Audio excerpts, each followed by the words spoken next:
Hello friends, एक बार फिर आपके सामने एक नई प्रेजेंटेशन लेके हाजिर हैं। और आज का जो टॉपिक है वो gender critique of structural adjustment policies, जिसको हम सैप्स भी कहते हैं, SAP, सैप या सैप्स। ठीक है जी। तो ये टॉपिक मैंने कहाँ से उठाया है? मैं हूँ मोहम्मद नौफल सफ़ान, बिलोंग्स टू सन नौफल्स एकेडमी। और अगर आपको मेरा वीडियो पसंद आ रहा है तो प्लीज़ लाइक और सब्सक्राइब और शेयर ज़रूर कर दीजिएगा। चलते हैं। तो मैंने टॉपिक ये जो उठाया है ये बेसिकली CSS का जेंडर स्टडीज़ का पेपर है 2022 का, जिसमें पूछा गया कि discuss in detail gender critique of structural adjustment policies, सैप्स।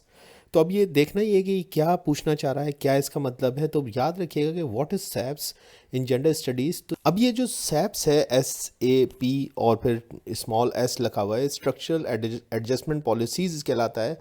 और कुछ जगहों पे ये स्ट्रक्चरल एडजस्टमेंट प्रोग्राम कहलाता है। ये बेसिकली 1980s के अंदर जो है ये पॉलिसीज़ जो हैं वो दी गई और ये डिज़ाइन की गई थी इंटरनेशनल मॉनेटरी फंड IMF के ज़रिए से, और वर्ल्ड बैंक भी इसके लिए रिस्पॉन्सिबल होता है। तो इसके अंदर हुआ ये कि बेसिकली पहली दफ़ा ये अफ्रीका के 34 कंट्रीज़ के अंदर जो है इसको दिया गया, जो अर्ली रिकॉर्ड्स हैं इसके। और सैप के अंदर बेसिकली था क्या, सबसे पहले तो जो है वो इन्होंने जो तय किया IMF वालों ने कि अगर हम ये पॉलिसीज़ देंगे तो बेसिकली इकोनॉमिक कंडीशंस को जो है वो रीएडजस्ट किया जाएगा, and it has both positive and negative implications. और इसके यकीनन जो नताइज थे, जो असरात होने थे, अगर आप किसी मुल्क की इकनॉमिक पॉलिसीज़ को, इकनॉमिक कंडीशंस को रीएडजस्ट करते हैं तो उसके यकीनन जो इफ़ेक्ट्स हैं वो पॉजिटिव भी हो सकते थे और नेगेटिव भी हो सकते थे, और ऐसा ही हुआ। तो वो कहता है कि it has both positive and negative implications for any country. Effects हैं वो बेसिकली पॉजिटिव और नेगेटिव दोनों तरह के हो सकते हैं। और ख़ास तौर पे फेमिनिस्ट जो हैं वो कहते हैं कि इसके इफ़ेक्ट्स जो हैं वो पर्टिकुलरली वुमेन के ऊपर जो हैं, वुमेन के जेंडर के ऊपर जो है वो नेगेटिव हो सकते हैं। ठीक है जी।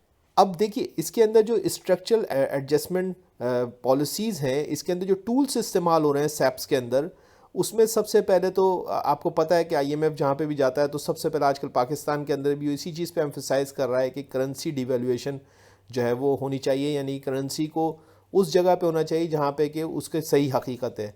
तो करेंसी डिवेल्यूएशन होगी। और इसी तरीके से वो स्ट्रक्चरल जो प्रोग्राम दे रहा है एडजस्टमेंट का, प्राइवेटाइजेशन भी उसके अंदर जो है शामिल है कि पब्लिक सेक्टर, जो गवर्नमेंट सेक्टर्स हैं उनकी प्राइवेटाइजेशन होनी चाहिए। इसी तरीके से इन्फ्लेशन को रिड्यूस होना चाहिए, ये भी उसके अंदर उनका एम्फेसिस होता है। और इसके साथ साथ जो है वो सोशल स्पेंडिंग्स पे कट्स भी वो लगाते हैं कि भाई जो आपकी सोसाइटी है उसके अंदर वो ख़ास चीज़ों को आइडेंटिफाई करते हैं कि इनके अंदर आप जो है वो कमी करें। और इसी तरह से वो फ्री ट्रेड की तरफ भी जो है एम्फसाइज करते हैं कि आप फ्री ट्रेड को जो है वो प्रमोट करें। जिन मुल्कों के अंदर भी ये सैप्स की पॉलिसी दी जाती है वहाँ पे ऐसा किया जाता है। अब इसको थोड़ा सा डिटेल में भी देखना पड़ेगा कि ये बेसिकली किस तरीके से जो है वो करता है, तो मैं आगे चल के आपको डिटेल में बताऊँगा। अब जल्दी से देख लेते हैं कि ये जो सैप की जो पॉलिसी है किस किस तरह से जो है इफ़ेक्ट दे सकती है। तो सबसे पहले मैंने यहाँ पे आपको बताया कि इनकम डिस्पैरिटी इफ़ेक्ट वुमेन। तो आप जानते हैं कि मर्द हजरात 71% ज़्यादा कमाते हैं औरतों की निस्बत। यकीनन इसकी वजह से जो है वो इनकम डिस्पैरिटी, यानी कि ये फ़र्क आ जाता है कि एक औरत कितना कमा रही है, एक मर्द कितना कमा रहा है। और इसी इम्पैरिटी को जो है वो देखते हुए IMF जो है वो कभी कभी सैप्स की जो है पॉलिसीज़ को डिज़ाइन करता है। दूसरी तरफ इकोनॉमिक रीस्ट्रक्चरिंग। अब सैप्स बेसिकली इकोनॉमिक रीस्ट्रक्चरिंग को ही तो फोकस करता है, और यही जो है वो इसका बेसिक जो है वो कॉन्सेप्ट है। तीसरी तरफ जो है वो इकोनॉमिक डेवलपमेंट को भी जो है वो सैप जो है वो फोकस करता है।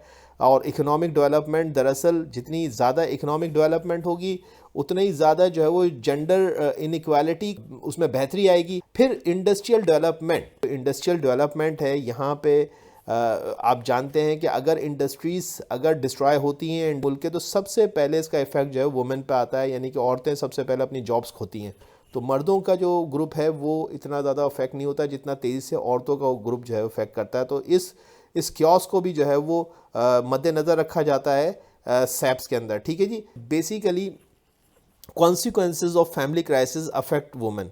अब ये पांचवी मैंने हेडलाइन बनाई है कि ख़ानदान के अंदर, किसी फैमिली के अंदर क्राइसिस आता है तो सबसे पहले اس کا جو اثر آتا ہے وہ مرد پہ نہیں بلکہ عورت پہ آتا ہے. فار ایگزامپل اگر لیٹ سپوز کہ مرد جو ہے وہ اپنی جاب کھوتا ہے کسی فیملی کے اندر, تو اس کا اثر کس پہ سب سے پہلے آتا ہے؟ اس کا اثر سب سے پہلے جو ہے وہ عورت کے اوپر آتا ہے, وہ کرائسس میں آتی ہے.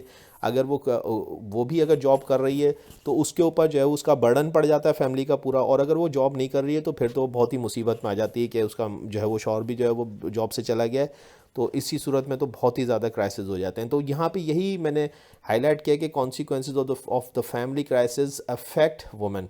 ٹھیک ہے جی. تو نیکسٹ ہے کہتا ہے labour force lower jobs for women. اور آپ جانتے ہیں کہ اسٹرکچرل ایڈجسٹمنٹ پالیسیز کے اندر اس چیز کو بھی جو ہے وہ ذہن میں رکھا جاتا ہے کہ تھرڈ ورلڈ کنٹریز کے اندر جو لیبر فورس ہے وہاں پہ جو لو کیٹیگری کی جابس ہیں وہی عورتوں کو مل پاتی ہیں, ہائی کیٹیگری کی جابس جو ہیں وہ ہمیشہ مردوں کے پاس ہی رہتی ہیں. ٹھیک ہے جی. اسی طریقے سے پاورٹی, ظاہر سی بات ہے کہ اسٹرکچرل ایڈجسٹمنٹ پالیسیز کے اندر اس چیز کو بھی مد نظر رکھا جاتا ہے کہ جو ہے وہ جتنی رائز آف پاورٹی ہوگی اتنا ہی زیادہ جو ہے یہ افیکٹ کرے گی خصوصاً عورتوں کو. ٹھیک ہے جی. تو یہ بیسیکلی جو ہے اس کے اندر ایک اور پوائنٹ میں نے ہائی لائٹ کیا. اسی طریقے سے جو ہے ویجز اینڈ ورکنگ کنڈیشنز, ظاہر سی بات ہے کہ جتنی اچھی ورکنگ کنڈیشنز ہوں گی اتنا ہی زیادہ فیسیلیٹیٹ کریں گی وومن لیبر فورس کو, اور جتنا زیادہ یہ ورکنگ کنڈیشنز جو ہیں اور ویجز جو ہیں وہ کمی کی طرف جائیں گی تو سب سے پہلے جو جینڈر جو ہے وہ ڈسٹرب ہوگا وہ وومن کا جینڈر ہی ہوگا. سیپس کے اندر جو ہے وہ ہیلتھ اور ایجوکیشن کو بھی امپروو کرنے کا بندوبست کیا جاتا ہے. ٹھیک ہے جی. یہ ایک بڑی سمپل سی ایک وہ ہے, اس کو آپ پھر الابریٹ خود کر لیجئے گا.